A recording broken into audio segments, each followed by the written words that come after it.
Good morning, everybody.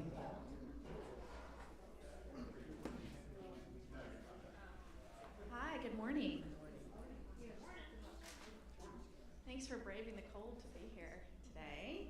I'm Betsy Oliver. I am one of the members of the Adult Education Committee, and we work together to put these classes on every Sunday morning, so thanks for being here. Let's start with a brief prayer before we introduce our special guest. Dear Lord, thank you for the opportunity for us to gather together and hear Nancy's wisdom and words. On this Children's Sunday, we ask that you watch over the children of Trinity Church, help them to be kind, caring, and loving people. In your name we pray. Amen. All right. Now, without further ado, I'm really excited to introduce Nancy Heiss. Nancy is a mother scholar, constantly trying to strike a balance, like many of us, between motherhood and her roles in academia. Nancy and her husband Andrew here, hi Andrew, have 6 children whom you homeschool, and she is a doctoral student in the Literacies and Children's Lit program at the University of Georgia. Her research has so far focused on how religious identity affects the way children and adolescents interact with literature. She's a published poet and advocates for the inclusion of arts in education. Nancy, welcome to Trinity. Thanks for being here. I'll turn it over to you. You're all set? I am not all set. Sorry, I'm not sure what's happening.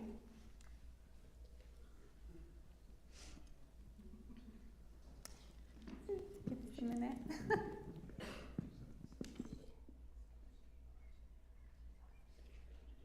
Okay.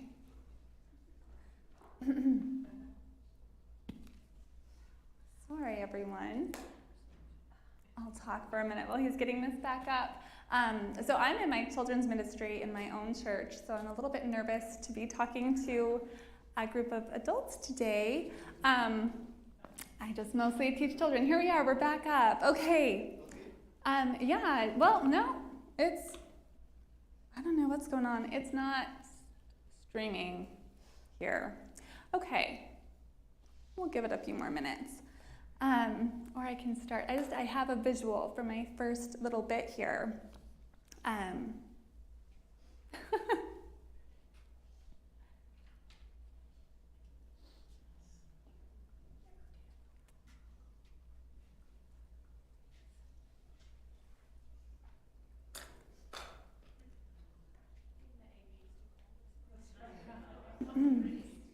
think it wants me to click on something. There you go. Start mirroring. There we go. We'll see. Okay. Yay! Thank you. So when I first got the invitation to speak today, I was in the middle of reading The Little Prince with my children. So this is a picture of my own son, who was so taken in by the character of the Little Prince that he wanted to dress up as the Little Prince for Halloween. There's quite a lot of Christian symbolism in the story of the Little Prince. Antoine de Saint-Exupéry was raised a devout Catholic, and this religious influence is apparent in the themes and symbols he uses in his writing, even though his stories weren't explicitly Christian.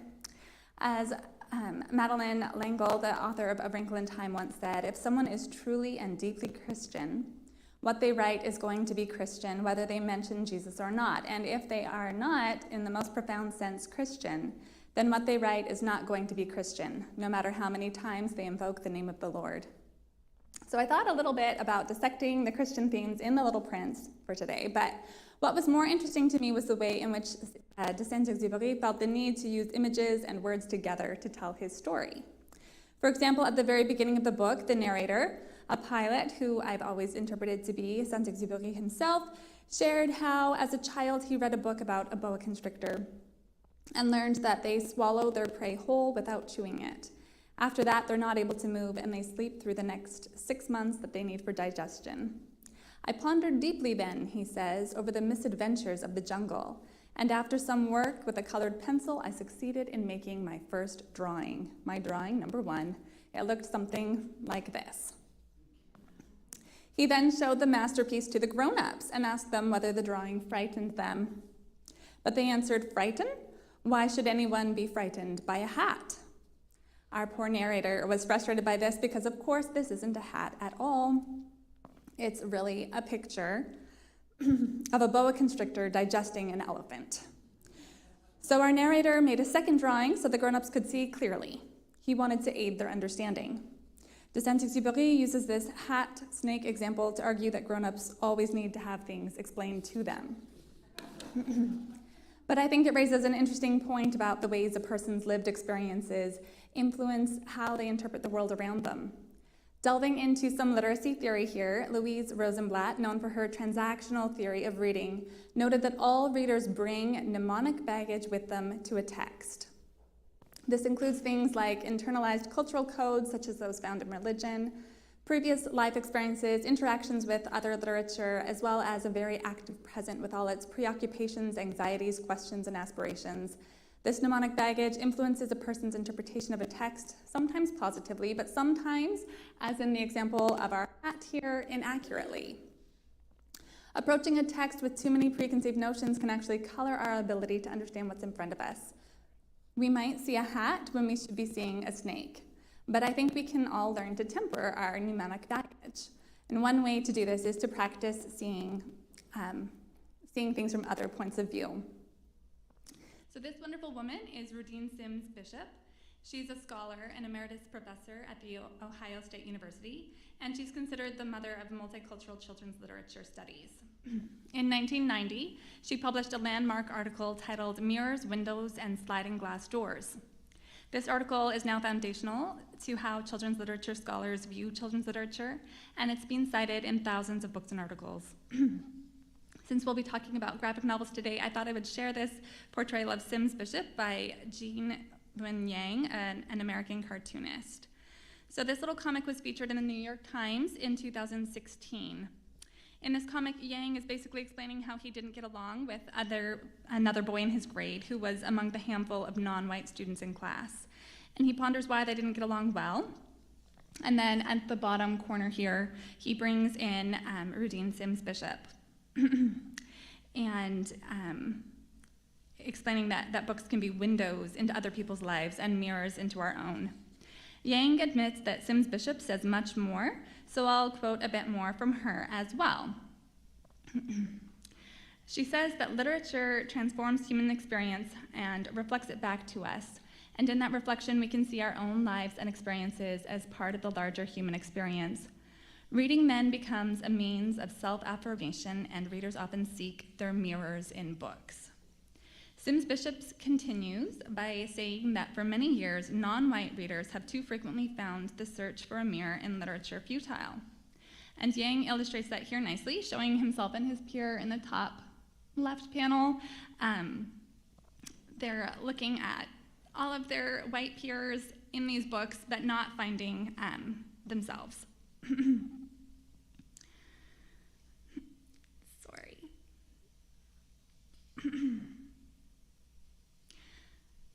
So Sims Bishops continue. Oh, sorry, I read that. Okay. They're surrounded by the windows into their lives of their predominantly white classmates, but they never see into each other's. Sims Bishop knows that when children cannot find themselves reflected in the books they read, or when the images they see are distorted, negative, or laughable, they learn a powerful lesson about how they're devalued in the society of which they're a part. And unfortunately, people using these substandard texts to learn about a minority culture sometimes learn to consider such offensive portrayals as accurate, thus revealing a secondary need for more accurate stories about minorities. Literature, Sims Bishop says, can help us to understand each other better by helping to change our attitudes towards difference. When there are enough books available that can act as both mirrors and windows for all our children, they will see that we can celebrate both our differences and our similarities, because together they are what make us human. Yang wonders if things might have been different between himself and this other boy, if they'd been able to find the right windows into each other's life, and emphasizes the power of a story. The metaphor of mirrors, windows, and sliding glass doors has been extended by many scholars. In my research, I quote a lot from some scholars, Gultkin and May, who wrote a paper about funhouse mirrors, blind spots, and curtains. discussing the ways in which literature can distort views of people, and also noting that cultures are not obligated to share everything with everyone. They have a right to pull the curtain on the window and not let people see parts of their lives that are particularly sacred to them. Other scholars have talked about foggy or cracked mirrors. A lot of the ideas that I'll go into in this presentation come from a book chapter I prepared for a collection of essays on stained glass mirrors and windows, which focuses on religious insights offered in literature. Religious experiences, as I mentioned, are part of the mnemonic baggage we as readers bring with us to a text, and this has the potential to color how we read the text, from what we notice in the text to how we interpret scenarios in the text. So I was taught as a child to evaluate media and literature by following the admonition of Paul found in Philippians 4:8. Finally, brothers and sisters, whatever is true, whatever is noble, whatever is right, whatever is pure, whatever is lovely, whatever is admirable, if anything is excellent or praiseworthy, think about such things. This scripture was offered to me as a youth, and it had a whole lot of rules attached to it, like no R-rated movies, no books with smutty scenes, no songs with swear words, and largely I've appreciated this kind of guidance through my life. But that brings me to one of the questions we need to tackle before we can get into the real content of today's presentation. What is a graphic novel? So this is a little comic strip that I created when I was working on my thesis, and I'll make it bigger so we can go through it panel by panel. So I first have to admit that I used to not consider graphic novels to be real books. I don't know if anyone is in that camp. Yes, a lot of teachers feel similarly or have in the past. I considered them to be a lower class of literature, and I did not encourage my children or students to read them, and in fact, actively discouraged it. Like if we were at the book fair, I would steer my kids away and be like, we don't need those books. Those are, they're not worth it. And this is rather common, as I mentioned, but it's slowly changing. Teachers largely seem to share my own misgivings about the quality of graphic novels, again, considering them to be less than other things that kids could be reading. I've since learned that I was being far too judgmental. Graphic novels definitely have merit, and I hesitate to talk about graphic novels as a whole because, of course, they run the gamut when it comes to quality. But I will say that I've encountered many well-written graphic novels that tackle deep and meaningful topics, sometimes at an emotive level that a book that uses only text can't quite reach. So here we see Masricolo explaining that images are more visceral than words. To see something in pen and ink can feel like a gut punch, when reading it would only feel like a tap. So these pictures communicate the story in a very expressive way, and interestingly, in a way that prompts readers to engage differently in the reading of a story. For example, when reading a book without pictures, readers often report imagining the scenes in their head, right? Because it's not on the page, so they have to imagine what the author's describing. When reading a graphic novel, readers need to participate in the narration of the story. So if you'll do a small experience with me, turn to your neighbor and explain what is happening to the two puppets in this particular sequence of images. So I'll give you a minute to do that. We'll see.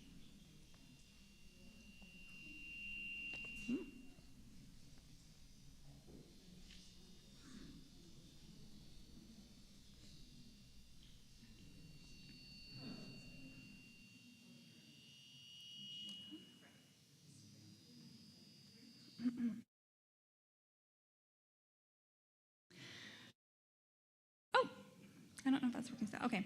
There aren't really words describing how the puppet in the hat drew his stick back and pummeled the other puppet in the stomach, but you likely described a version of that narration as you looked at that scene.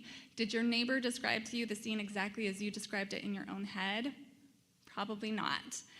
In the next frame, I didn't say that the hatted puppet then used his stick to whack the other puppet over the head multiple times, but you likely described something similar. Chances are you used different words. Perhaps you saw different information in the frame than your neighbor did, and that's okay. That's part of the power and allure of a graphic novel. Now, I'm sure many of you are familiar with comic books. I was too, and that added to my feeling that graphic novels were frivolous reading, which again was a little judgmental because comics are great, but they do have their detractors, as do graphic novels.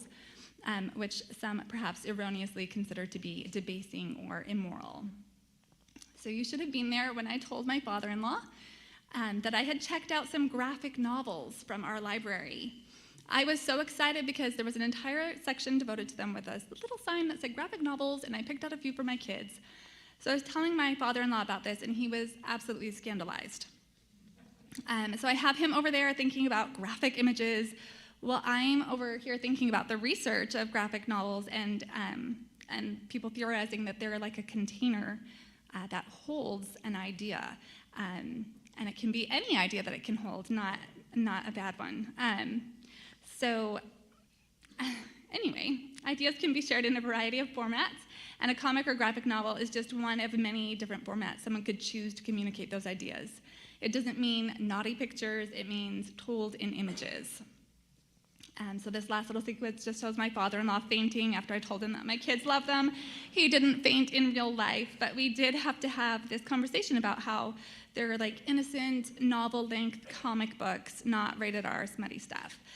So I don't deny that there is some questionable stuff out there, but that can be said of any format, which is where a reader's personal judgment comes in, looking again for things that are true, noble, right, pure, and admirable, and so forth. So to quickly summarize, or to recap what we've said in the last 15 minutes, readers bring their knowledge and experience with them to a reading, which makes each reading of a story unique, and which can help a reader to interpret what a story means, although that interpretation can be inaccurate or even contrary to what the author may have intended. Books, further, can act as both windows and mirrors for readers who see themselves reflected in what they read or gain an understanding and even empathy for the experiences of others. I'll talk more about empathy in a minute, but right now I will note that Radine Sims Bishop specifically pointed out that racial minorities have had a difficult time finding books that could act as mirrors, which also means there was a lack of windows for people to learn about racial minorities. Fortunately, statistics show that there are increasing numbers of literature featuring and often written by minorities, though most published literature remains a white-dominated space. The Cooperative Children's Book Center at the University of Wisconsin-Madison has been collecting data on books by Black authors since 1986, after they realized only 18 picture books were eligible for the Coretta Scott King Award. By 1994, they had expanded their efforts to include statistics on several other minority racial groups, and they've continued for many years to collect that data and expand their categories.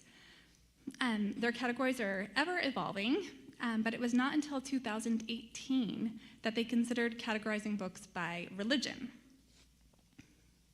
So this graphic shows how the publication industry is really dominated by white authors and illustrators, with 68% of publications including at least one white creator.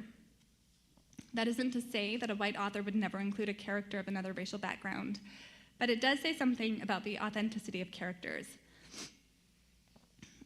This was the original purpose of the CCBC, to document the diversity it was seeing in published books.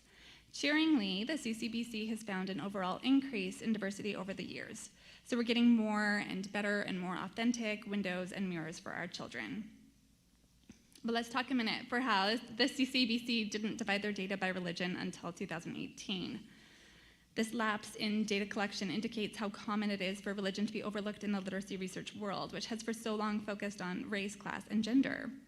Religion can sometimes be lumped in with race or culture, but I believe it also transcends race quite a bit. Not all Christians are white, not all Muslims are Arab, so having a category that allows religion to exist outside of these bounds is important because religious identity is so meaningful for so many people. And that's part of the reason I do my research on religious literacy and religion in literature. Religion is a large part of my life, influencing what I eat and wear and read and create, as well as how I choose to interact with people. And I know this is true for a lot of other people as well. And you can see the little green circle there is showing 5% of their books showed a minority religion. So that brings us back to Radine Sims Bishop's idea of windows and mirrors. Religion is one of my constant lenses. I view the world through a stained glass window, and perhaps you do too. That said, I can remember the first time I walked into the library and pulled a book off the shelf that I felt reflected my religious background. I grew up lacking mirrors, lacking representation, which, as we just saw, is not an uncommon thing, particularly for religious minorities. I found my mirror soon after I came to understand graphic novels as valid reading material, because as I mentioned before, that wasn't always the case. And I was in the graphic novel section of our library looking for some titles my kids might like, and I saw Real Friends by Shannon Hale. And I brought that home with my older girls in mind. I don't know why my kids weren't with me at the library that day. They do get to pick out their own books, but this day I was alone, and I knew that they had enjoyed Shannon Hale wrote like Goose Girl and Princess Academy. I don't know if you're familiar with those titles, but my girls have loved them, so I thought they might like to read a memoir of Shannon Hale's growing up years. So here is the cover of Real Friends. It's touted as a graphic memoir that chronicles Hale's childhood experiences with friendship, social anxiety, and bullying in elementary school, and then in later volumes all the way into middle school, focusing on her complex relationship with her best friend and her fixation with popularity. Nothing from the cover or synopsis alerted me to the fact that this book would have so much religious content, so I was not expecting it to be a mirror in that sense. I knew that Hale and I share a religious background, and although I'm sure her books could be dissected to find Christian themes, they haven't struck me as particularly religious in nature. So I'm not sure what I was expecting when I started reading this book for myself, but I certainly didn't expect Hale to be so open about her religion in her memoir. Again, I'm not sure why, because religion is a huge part of my life, and it was a similarly powerful influence in Hale's upbringing. When the Real Friends series was going through the publication process, Hale was asked by her publisher to cut out the references to religion because it might affect sales. But she fought for their inclusion because religion had been such an influential part of her background story. Hale considers religion to be an enormous part of her childhood, and that to erase it felt like a lie. The fact that Hale had to push to include this important facet of her life in her own graphic memoir reveals the control the publication industry has over the kinds of stories that are told. But Hale persisted and was able to keep some of the religious parts in her book. I imagine she took some out, but she never does name her religion, which I think is interesting. Hale clearly wants to communicate to her readers that she is a Christian. At one point in the story, she feels abandoned by her friend group, and she imagines that Jesus comes to sit with her at recess. So this is a full-page spread in the book, and we can see Jesus is comforting her, saying, "Well, I like you." And Shannon glumly responds, "Thanks, Jesus." And in this book, she also shares, I guess I didn't put that in there, that her family gathers to read the scriptures together, and she shows them holding scripture study. And then in the second book in her series, Shannon inadvertently shares a rumor about a friend, and she shows that her instinct was to turn to God first to try to solve this problem rather than any peer or adult. So in the bottom left, you can see her little feet sticking out under the bathroom stall at school. And then she prays, "Heavenly Father, please, please, please forgive me." And then the scene moves into the stall to show her fervently praying, her hands clasped together, her face twisted in agony as she pleads for heavenly assistance. And I particularly like the little glow around her as she's communicating to her readers that there is power in prayer. And then in the third book in the series, she shares she attends a midweek church activity for teens, and she shows herself attending Sunday school. There she is in Sunday school. And these pictures were stunning to me because even that artwork that is behind the teacher in that room is a common picture that we share, particularly in young women's classes. It's the woman at the well with the Savior. So it's one that I've seen in my own church building.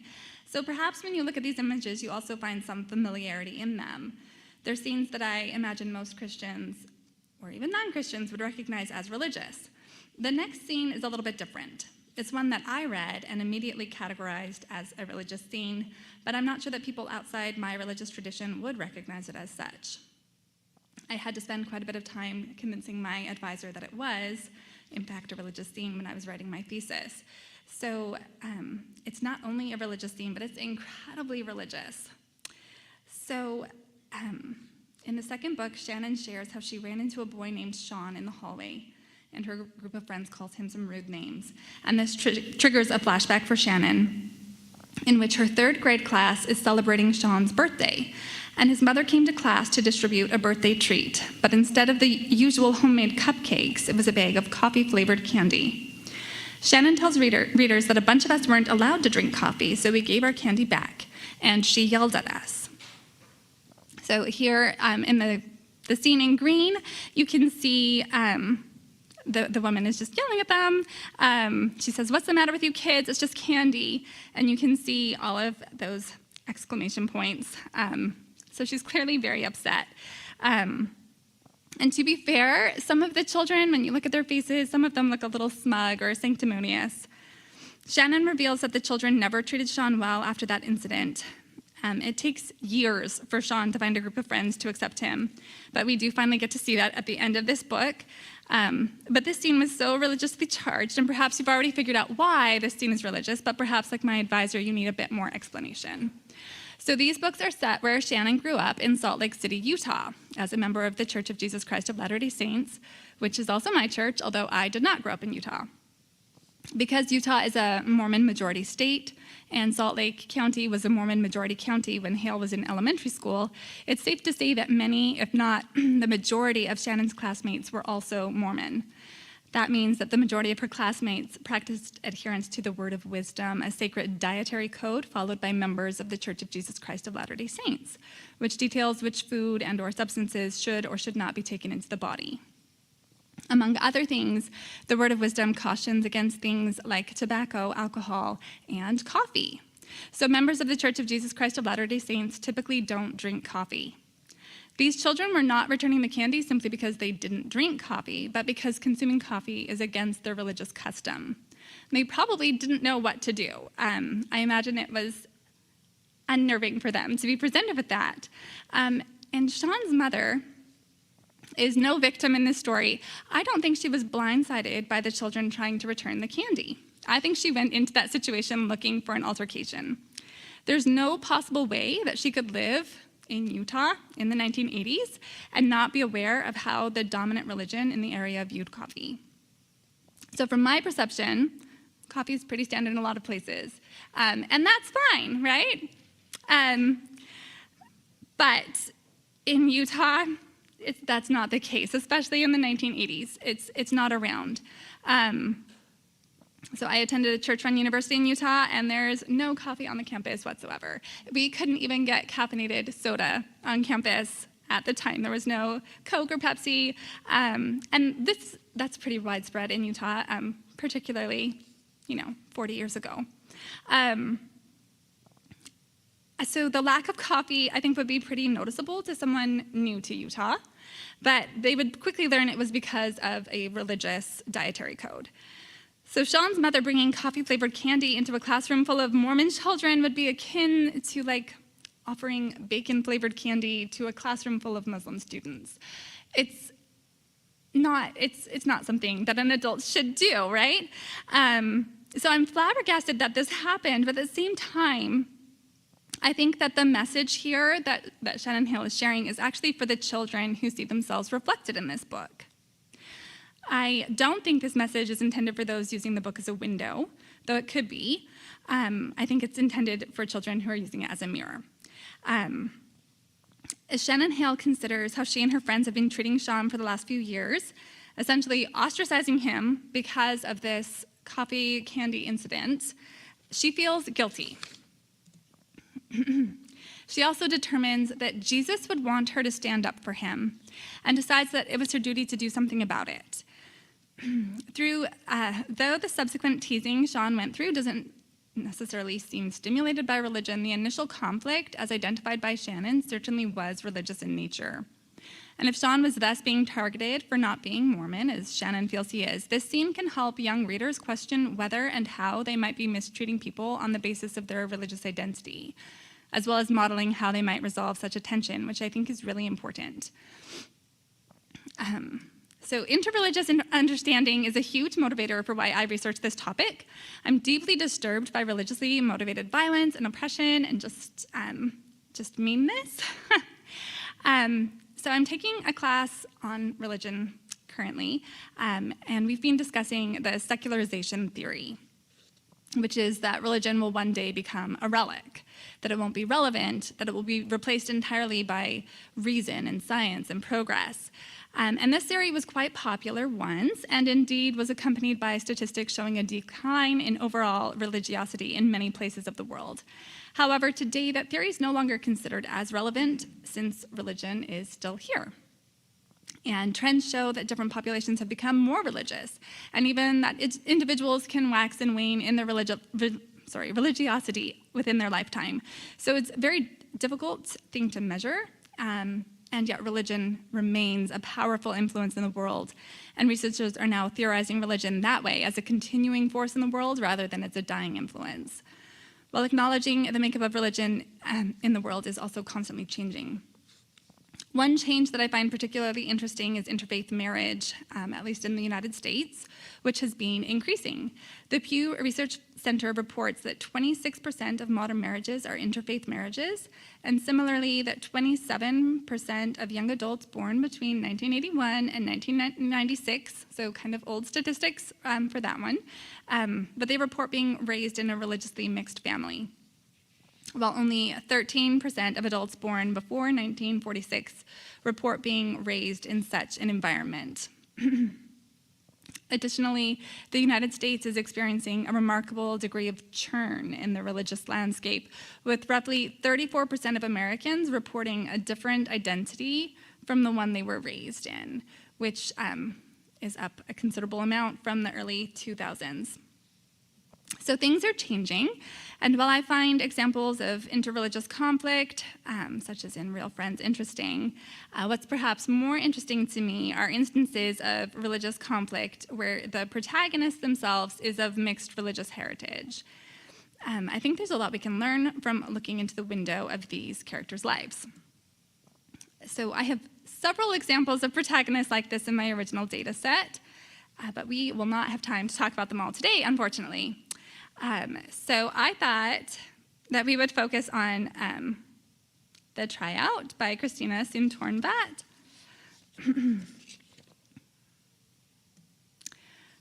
Let's see, I'm not sure I'm supposed to click there yet. Sorry, guys. So as in the Real Friends series, religion is not a central plot to The Tryout, but it does act as an important influence in young Christina's life. So Christina is, her father is Thai, and her mother is white, and she grows up in Texas, and she attends her mother's Presbyterian congregation, as well as her father's Buddhist temple. So I love that in both these environments, Christina shows how she looks to her parents for how to follow certain customs. So she's illustrated with one eye open in each scene, looking at her mother and looking at her father to make sure that she's appropriately following their lead. And you can see a lot of information being shared, at least from the Buddhist temple here. And there was another scene above there showing the chapel, but I didn't include it. So we could show Christina in both of her religious environments.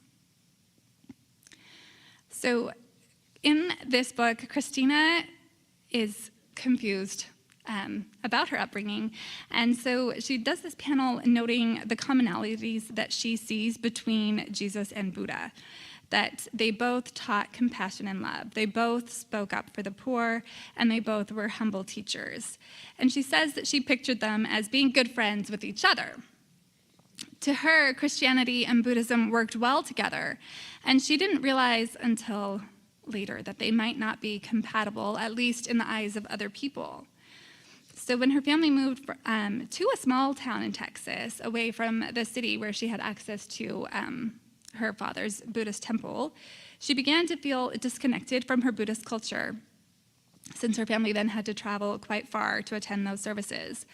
And yet, in spite of attending church with her mother and considering herself Christian, Christina also felt out of place in the dominant Christian culture surrounding her. Because of her background and obvious racial differences, Christina grew up fielding a rather constant stream of questions about her racial heritage from her peers. She talks about not minding answering questions from the genuinely curious, but sometimes the line of questioning would get a little too aggressive and would make her feel uncomfortable. So in one particular scene, a boy tells Christina that he and his family had visited her family's restaurant, and he heard there that her dad used to be a monk. And Christina confirms this, explaining that a lot of young Thai men live as monks for a period of time, devoting their daily lives to meditation and study before returning to civilian life. And then a girl named Sierra then asks Christina whether her father has been baptized as a Christian, and Christina tells her no. And then, as we see here, the girl says, "But you've been baptized, right?" And you can see how aghast she is when Christina tells her no. Sierra looks scandalized and goes so far as to tell Christina that she won't go to heaven. Now, that may be Sierra's sincere belief as she understands her religion, but the conversation is clearly making Christina increasingly uncomfortable. Fortunately, one of Christina's friends, Leanne, interjects with John 4:18, telling Sierra that anyone who does not anyone who does not love does not know God, because God is love. And I so appreciated your prayer at the beginning of the services, asking that the children know how to treat each other with God's love. And I think, anyway, it was very brave of Leanne to do this, and it kind of ends the conversation with Sierra. And then the other kids kind of reassure Christina that they don't believe what Sierra said about her. And this scene is very complex, in my opinion, and offers multiple opportunities for readers to empathize with various characters. As an educator, I can see a lot of potential in this scene to open conversations about religious freedom and what that means, and ask what characters students might want to identify with in the text. Who would they want to be like? Additionally, they could consider why Sierra's line of questioning might be considered mean or at least out of place in a school setting, and talk about how Leanne, our little scriptorian, handled the situation. Perhaps students wanted to see Christina as a mirror. Perhaps students can see Christina as a mirror, and perhaps they have also somehow felt out of place or unwelcomed. Other questions we might ask about this scene are, what does it mean if you see yourself reflected in a text and you don't like what you see? What do you do if you see yourself in real friends ostracizing someone because they weren't part of your religion? Or what do you do if you see yourself reflected in Sierra being aggressive towards people who don't share your beliefs? Or anyway. An alternative line of questioning can be, how can we be the Leannes in the world, helping others to feel the love of God from our words and actions, and helping others to feel valued? How do we fix our missteps? Okay, so all of these questions are so important for children to grapple with, and adults as well. When I look at our world and how many problems can be at least partially attributed to religion, I worry about that. I thought about including pictures of various events, such as 9/11 and attacks on various synagogues and other places of worship, of ongoing conflicts in Israel and Palestine and Myanmar. And the list goes on and on and on. And I didn't make a slide of that because it felt too depressing. But while I wouldn't say that studying graphic novels is going to solve any global religious conflict, I do believe that having conversations about these scenarios with our children and with students can help make perhaps at least one child's life better, and help broaden one person's mind so they don't become the Sierras and the Shannons of the world who are making life hard for others. It can help us know how to relate better to each other. And I think that those small steps are important to take. So I'm going to close with an invitation to seek out books that are windows and mirrors, to even try out a graphic novel or two so that you can recommend them to your children or grandchildren, or even better, to take a recommendation from your children or grandchildren. So I currently have this book on my nightstand, which was recommended to me by my 10-year-old. And it's been good so far. I hope to finish it today when I get home. But I challenge you to kind of enjoy what they're enjoying, and to find a way to join in on the conversations that you see the book opening up, so that we can better use them as windows and mirrors. So thank you for listening.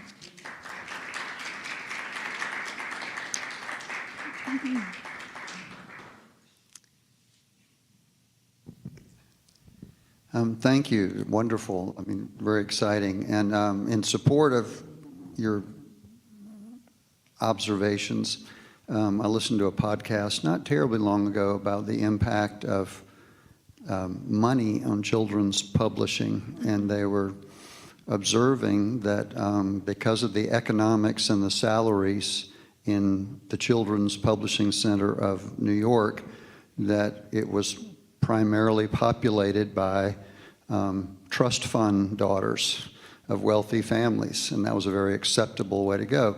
And they said nobody's against diversity, but the fact is when people are sitting around tables deciding what gets published, there aren't very many different kinds of people in that conversation. Right. So I'm just curious, what you see are some bright spots in increasing diversity? And I wonder if even that more of it's coming through graphic novels, if that's through sort of alternative publishing channels from what some of the more traditional books. But can you just say what are some of the bright spots that are bringing more diversity? Sure. So I would say, to answer your last question first, that graphic novels are certainly mainstream now. They did not used to be, but their mainstream publishers are putting them out all the time, more and more. As far as bright spots go, I didn't focus on this in my presentation, but I will share that my family has lived in the Middle East, and when my oldest two daughters were very little, we lived in Egypt, and I was initially terrified to live there because I had kind of soaked in all of this Islamophobia that was so prevalent in the early 2000s. And that's when we were living there. And I was so scared to move there because I was terrified just of being surrounded by Muslims. And then we moved there, and I was like, oh, these are all just wonderful people who do not wish me any harm at all, right? And I was a little upset that I had been so brainwashed almost to think of these people as dangerous. And so when we returned to the United States, I wanted to continue to expose my own children to Muslim culture.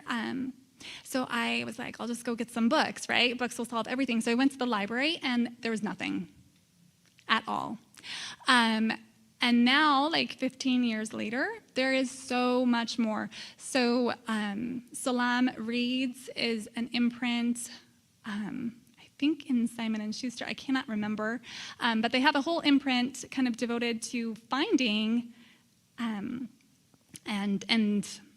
what's the word?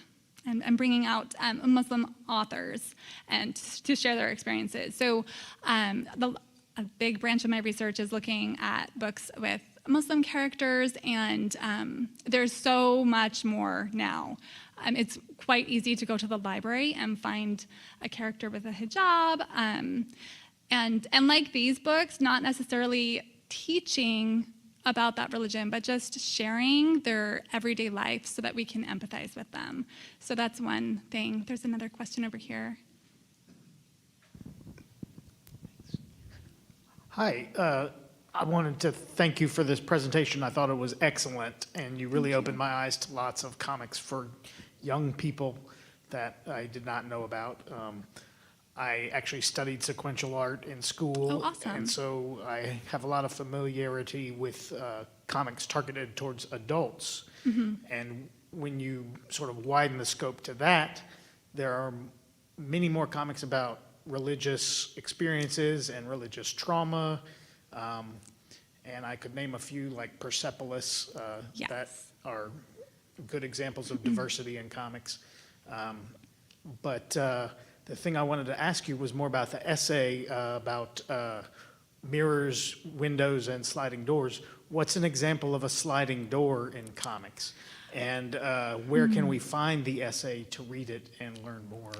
Okay, so let's see, I'll go back here. If you make a note, their essay is online. I didn't link to it. So it's Radine Sims Bishop, and it's a 1990 address that she gave that was published in an article, but the full text is available online if you look for it, and it should just be open. You don't need any sort of special access to get it. And the sliding glass door part is interesting. When we